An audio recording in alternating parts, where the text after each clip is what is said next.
January 22nd, 1988 was one of those changing of the guard nights in boxing history. I'm Mike Tyson, and there's no one like me. The great champions that's up in heaven right now watching me, they're probably saying, that's another good one for Mike. Mike Tyson, the undisputed leader of the new generation, was about to make his 5th title defense against the dean of the old school, Larry Holmes. The Easton Assassin has defended his title 20 times, second only to Joe Louis. Now that's impressive. This had to be a surreal experience for Mike Tyson. Holmes won his first belt in 1978 when Tyson was 12. And he stayed champ all the way until Mike was 19. So growing up, Holmes was the champ, period. The one constant in a chaotic world. Tyson's got to be thinking, then that's Larry Holmes right there, as he appears to be scared of me, as if I were a monster, a wolfman, or a Dracula, Freddy Krueger, if you will. And Holmes had a reason to be scared. After running and hiding for 3 rounds, he came out clowning in round 4. So Tyson treated into a few pies in the face. What type of pie, you ask? Fistberry crunch. Right hand, and down goes Holmes with a crashing right hand.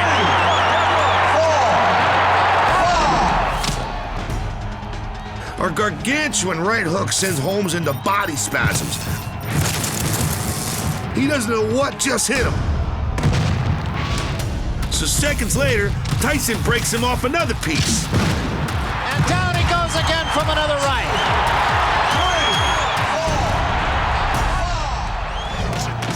And then one more for the floor. Boom. Down goes Holmes, and that's going to be it. It's over. In his entire 30-year career, this was the first and only time Holmes was ever knocked out. Ladies and gentlemen, Tommy the Duke Morrison. Out of Kansas City, where all the finest beef comes from, get a load of this blonde bruiser, Tommy the Duke Morrison. Only 21, Morrison's being touted as the next great heavyweight. Undefeated, more than half his victories have come by way of the brutal first-round knockout. Jay Jacko. He'll be trying to add this stud to his list of victims, Dave Gentleman J. Jayco. Jayco's had an up-and-down career, which includes losses to some guys named Tyson and Foreman. But of his 21 W's, a sweet 18 have been by KO. The Duke and Gentleman J. Time to show us what you got, boys. Protect yourself at all times, shake hands, come out boxing with the belt. Jayco took this fight on ridiculous short notice, like this morning or something. It doesn't look like he's been in real hard training. But the 32-year-old's a gamer. He says he's not afraid of the Duke's reputation. Yeah, but I'd put Morrison's rep low on the list of things to be worried about, dude. On top of that list, how about a big old honking left? Honk. And Jayco's down and probably out. Probably? He just swallowed all his upper teeth. Yeah, I think he might be gone for just a bit. Wow. What a huge shot. Look at this thing one more time. Morrison fights off a sweeping Jayco right, cranks up the left hook and crunch. He's almost out on his feet. Jayco takes a one-way trip to Whiplash City. Just kind of a matter of time. I tried to go to the body, bring his hands down a little bit, and things kind of went the way they did. 37 seconds, 10th first-round knockout. His record goes to 17 and zip. It's Tommy Morrison's world. We just live in it. The guy in the red trunks is a 25-year-old George Foreman. At this point, considered the hardest puncher in the world. He brought an astonishing 39-0 record into this title defense against the legend in his own right, Mr. Ken Norton. Ooh, the jawbreaker, Hercules. He was a dominant force in the sport for over a decade. But on this particular night, not so much. Let's pick up the round 2 action. Foreman teeing off. 3 right hands, then Norton crashing into the ropes. The referee gives Norton a mandatory 8 count. Are you kidding me? When was the last time you saw 3 rights in a row like that? Then Norton slingshots back off the ropes to catch a 4th? Oh, delicious. Can I have another serving? Norton goes down again. That one seemed a little more like a slip. Norton sure gets his money worth out of those ropes. But this next series is where George Foreman really throws some fat beef on the grill. Mmm, sizzling. Sends Norton crumbling to the canvas. That was ridiculous. Foreman locks in the flavor with a roundhouse right, then slams Norton down hard with a bonus left. Just 'cause he can, 'cause he's George Foreman.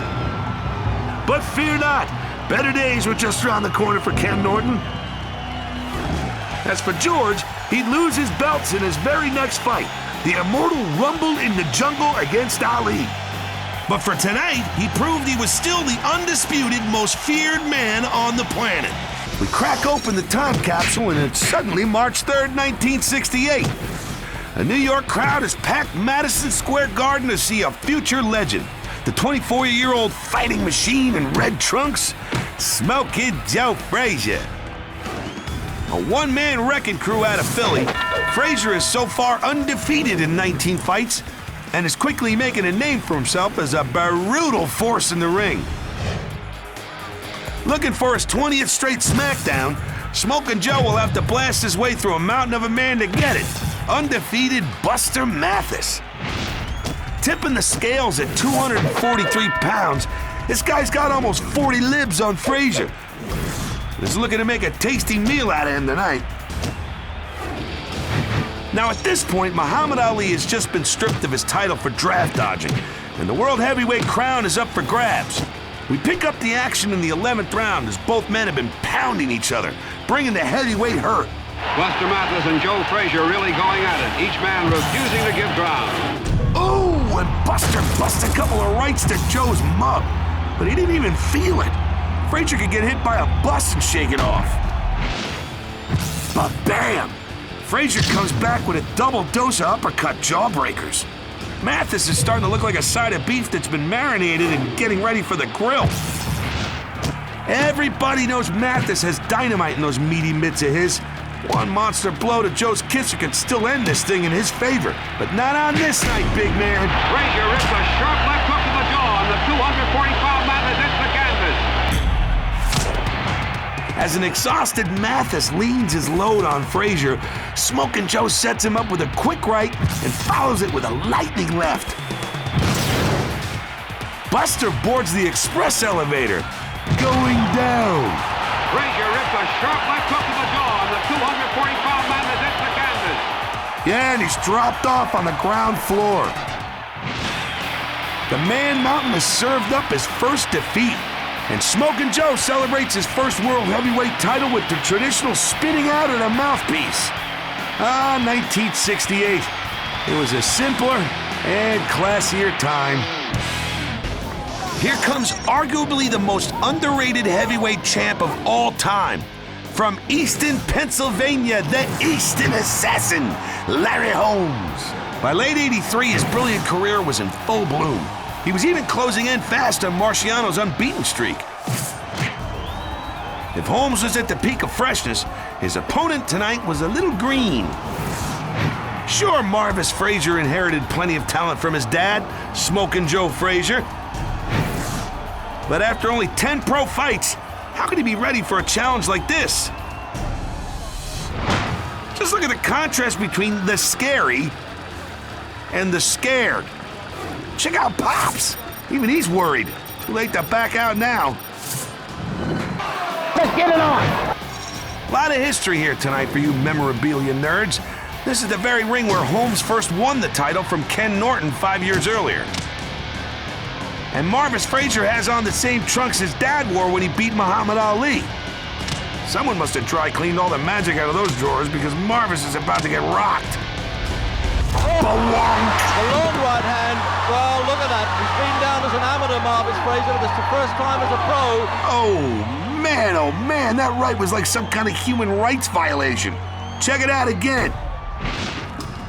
Holmes measures him out with the left, and as soon as Frazier drops his hands, he feels the full extension of Holmes' 81-inch reach. Dang. Dad's really hoping he stays down. But you know how stubborn kids are. Even Holmes wishes this was over. Watch how he looks over at referee Mills Lane between each punch, begging him to stop this madness. Finally, the judge sees enough evidence and drops the gavel. And he stopped it in the opening round. Naturally, Holmes was concerned for his buddy's son, but otherwise, he didn't have a care in the world. He said, I was brought up with this kid in the gym. I'm going to get no pleasure out of beating him up.